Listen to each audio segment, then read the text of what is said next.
Hi everyone, welcome to our channel. ఎవరైతే కొత్తగా computer నేర్చుకోవాలనుకుంటున్నారో వాళ్ళ కోసం ఈ వీడియోలో కంప్యూటర్ అనేది ఎలా ఆన్ చేయాలి, ఎలా ఆఫ్ చేయాలి అనే బేసిక్ కాన్సెప్ట్ అనేది నేర్చుకోబోతున్నారు. ముందుగా కంప్యూటర్ అనేది ఎలా ఆన్ చేయాలో చూద్దాము. కంప్యూటర్ అనేది ఆన్ చేయాలంటే ఫస్ట్ మనం పవర్ సప్లై స్విచెస్ అనేది ఆన్ చేసుకోవాలి.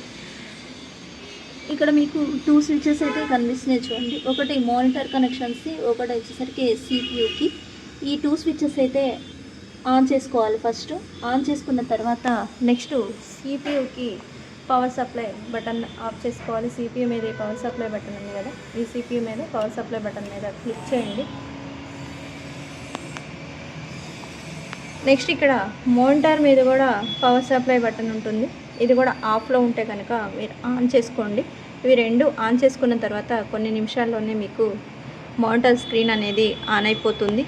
మనకి వర్క్ అనేది ఇక్కడి నుంచి స్టార్ట్ అవుతుంది. కంప్యూటర్ అయితే ఈ విధంగా ఆన్ చేసుకున్నాం.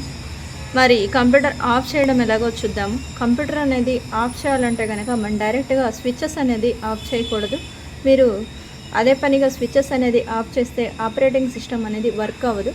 మనం ప్రాపర్ వే ఏంటంటే షట్ డౌన్ అనేది చేసుకోవాలి. షట్ డౌన్ చేయాలంటే కనుక ఇక్కడ మానిటర్లో లెఫ్ట్ సైడ్లో ఇక్కడ మీకు కార్నర్లో స్టార్ట్ బటన్ అనేది కనిపిస్తుంది. ఈ స్టార్ట్ బటన్ మీద క్లిక్ చేయండి. ఇక్కడ కూడా పవర్ సింబల్ కనిపిస్తుంది. ఈ పవర్ సింబల్ మీద క్లిక్ చేస్తే ఇక్కడ షట్ డౌన్ అనే ఆప్షన్ కనిపిస్తుంది. మౌస్తో ఆ షట్ డౌన్ మీద క్లిక్ చేయండి. సిస్టమ్ అనేది ఆఫ్ అయిపోతుంది. ఈ విధంగా కంప్యూటర్ని ఈ విధంగా ఆఫ్ చేసుకోవాలి. షట్ డౌన్ ప్రాసెస్ ద్వారానే కంప్యూటర్ని ఆఫ్ చేసుకోవాలి. స్విచెస్ అనేది డైరెక్ట్గా ఆఫ్ చేయకూడదు. ఈ వీడియో నచ్చితే కనుక మీ ఫ్రెండ్స్ అండ్ ఫ్యామిలీ మెంబర్స్కి షేర్ చేయండి, లైక్ చేయండి. కొత్తగా చూస్తున్న వాళ్ళు అయితే ఛానల్ని సబ్స్క్రైబ్ చేయండి. Thanks for watching.